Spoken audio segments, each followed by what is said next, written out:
이곳은 하찌만 산성의 키타노마루 북쪽의 출성입니다. 여기 보시면 호수가 보이는데 이 호수를 니시노코 서쪽의 호수라고 합니다.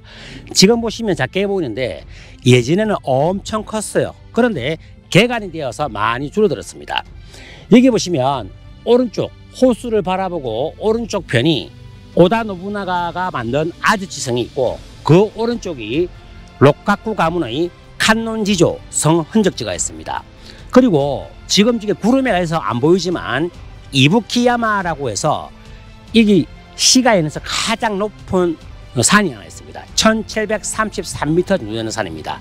그래서 하찌만 야마조 이 산성에 케이블카를 타고 올라오면 그 주변만 보는 것이 아니고 키타노마루, 그 다음에 히가시노마루 여러 가지 출성을 보면 다양한 그림을 즐길 수가 있습니다.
하찌만 야마조는 이 축벽 쌓는 형식이 굉장히 다양합니다. 여기 보시면 이 축벽이 모서리 부분에 이렇게 쌓는 것을 상기점이라고 합니다. 상기점이라고 하는 것은 큰 돌, 작은 돌, 큰 돌, 작은 돌 어긋나게 쌓아서 이 부분을 굉장히 강화하게 만든 것을 상기점이라고 합니다. 그리고 이쪽 석벽을 보고 있으면 이 석벽은 노즈라점이라고 해서 일정한 형식이 아닌 돌의 크기에 맞추어서 성벽을 쌓는 것을 말하는 겁니다. 그래서 일정히 잘라서 하는 것이 아니고 자연스럽게 그대로 성벽을 쌓아 올리는 것을 노즈라즈미라고 하고 이것처럼 모서리 부분을 어긋나게 쌓는 것을 상기즈미라고 하는 석벽 쌓는 방식이 되겠습니다.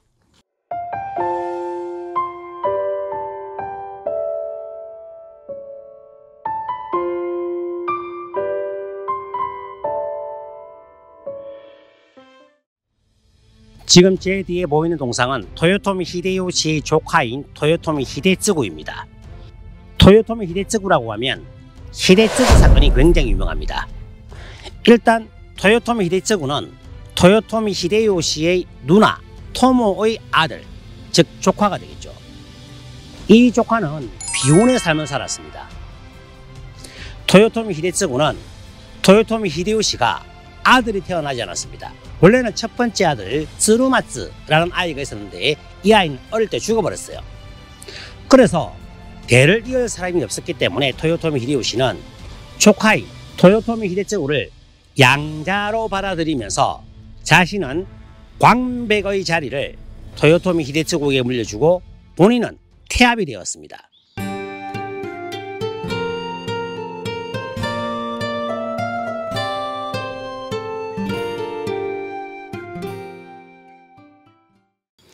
그래서 여기 보시면 종 1위 좌 대신 칸파쿠 관백 토요토미 히데츠구 경이라고 적혀있죠.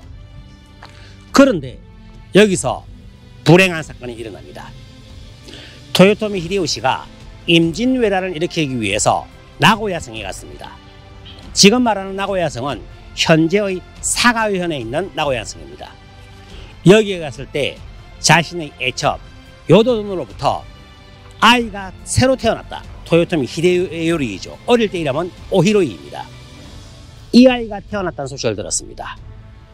그러면 자신이 후계자가 되기 위해서 토요토미 히데요시의 양자가 되었음에도 불구하고 토요토미 히데요시의 새로운 아들이 태어났다. 안절부절, 좌불안석입니다. 그 이전까지 토요토미 히데요시는 토요토미 히데츠구 조카에게 많은 전투를 시켰습니다. 그런데 아주 큰 전쟁, 도카와 이에야수의 전쟁, 코마케 나가쿠대 전쟁에서 토요토미 히데츠구가 대장으로 나갔지만 실패를 했습니다. 하지만 그 이후에 수많은 전투에서 전공을 쌓았기 때문에 여기에 땅을 물려주었습니다. 토요토미 히데츠구는 18세의 나이에 이곳에 왔습니다. 하찌만 야마조, 하찌만 산성에 성을 쌓고 그 다음에 전체를 바라볼 수 있는 그 성 위에다가 성을 쌓고 그 다음 성화마을을 만들었습니다. 성화마을을 바둑판 모양으로 만들었기 때문에 상당히 발전할 수 있도록 많은 조치를 취했죠. 내자, 해자, 이곳은 비와호가 근처에 있습니다. 비와호에 물을 끓여서 내자를 만들고 해자를 만들었습니다. 그리고 일반적으로 우리가 내자나 해자 같은 경우에는 적의 침입을 막기 위해서 만든 것인데 토요토미 히데츠구는 운하로서 이용했습니다. 일본에서 최고로 유명한 상인이 어디입니까? 오미의 상인이죠. 일본의 3대 상인이라고 하면 오사카 상인, 이세 상인, 오미의 상인입니다. 그 중에서 오미의 상인이 제일 유명합니다. 이런 말이 있습니다. 비와호에서 자라는 언어와 오미의 상인은 밖에 나가서 성장을 한다는 말이 있습니다. 오미의 상인은 일본 국내에서는 멀리 홋카이도, 해외는 베트남까지 진출을 했고 에도, 도쿄에다가 많은 가게를 열었습니다.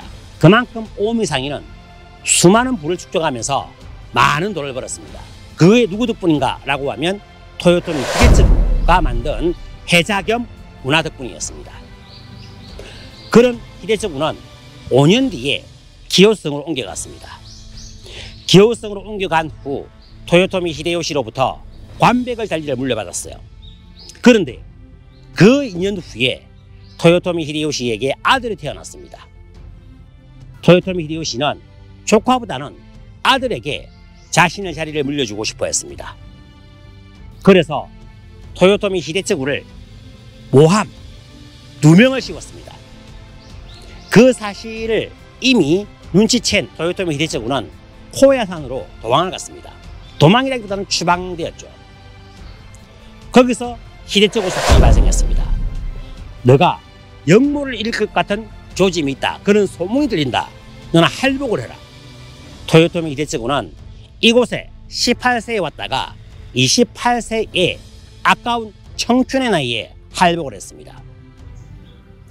토요토미 히데요시는 그것도 모자라 토요토미 히데츠구의 목을 잘라서 교토의 상조가하라, 즉 상조 강가 모래밭에 효수를 했습니다. 그리고 그의 가신과 가족들 38명을 전부 다 참수를 해버렸습니다. 그 중에 토요토미 히데츠구에게 시집을 올 예정이었던 모가미 가문의 코마히메라는 아주 미소녀가 있었습니다. 그런데 시집을 올 예정이었지 결혼한 것은 아니었죠. 그래서 주변에 있는 다이묘와 무장들, 모가미 가문이 탄원서를 올렸습니다. 아직 시집 온 곳이 아니기 때문에 살려달라. 하지만 토요토미 히데요시가 가만히 생각해 보니까 그 말도 일리가 있다. 자, 그래서 코마히메는 죽이지 말라라고 명령을 내렸지만 그 명령이 도달하기 전에 코마히메는 처형을 당했습니다. 그래서 나중에 모가미 가문이 세키가하라 전투에서 동군과 서군, 동군의 도카와 이에야수, 서군의 토요토미 가문에 붙을까 고민할 거리도 없죠. 바로 도카와 가문에 붙은 계기가 된 것입니다. 이처럼 비운의 삶을 살았지만은 이곳 오우미, 지금의 시가현을 발전시킨 원동력을 만든 사람이 토요토미 히데요시의 조카 토요토미 히데츠부 관백의 자리를 가진 사람이었습니다.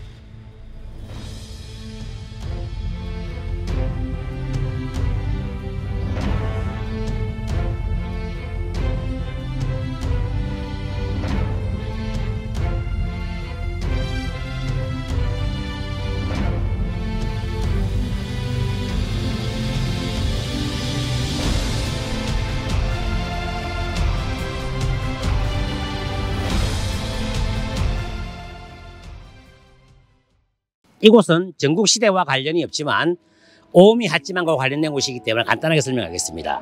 왼쪽에 계시는 분이 윌리엄 메렐 보리스라고 하는 오우미 하치망의 명예시민 1호입니다. 이 사람은 1905년에 이게 영어교사로서 부임해왔지만 영어교사로서 뿐만 아니고 선교활동 그리고 건축사로서 유명했습니다. 이게 오우미 하치망에 보면 오래된 건물도 많이 있지만 서양식 건물도 있어요. 그 중에 20개를 보리스라는 사람이 만들었습니다. 그것으로서 명예시민 1호를 받은 것이 아니에요. 이 사람은 맨소레담의 판매권과 제조권을 여기 오우미 하치망 들고 왔습니다.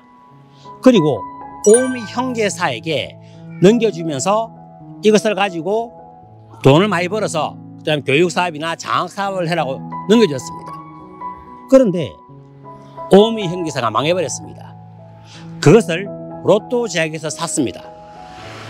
그 후에 오우미 형제사가 열심히 일해서 다시 그 권리를 살려고 했지만 로또 제약에서 팔지 않았습니다. 그래서 오우미 형제사는 새로운 벤소레담과 같은 효과를 있지만 이름은 다른 맨담을 만들었습니다.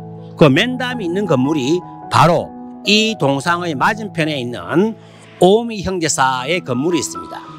이 건물이 맨담입니다. 즉, 이 건물은 벤소레담의 오우미 하치망의 발상지, 일본이 최초가 되는 발상지입니다. 이곳에 올라가 보면 오우미 형제사의 자료관도 같이 나와 있습니다. 그래서 일본 오우미 하치망의 제1호 명예시민이 윌리엄 메렐 보리스. 전국시대와 관련이 없지만 조금 간단한 재미있는 얘기를 말씀드렸습니다.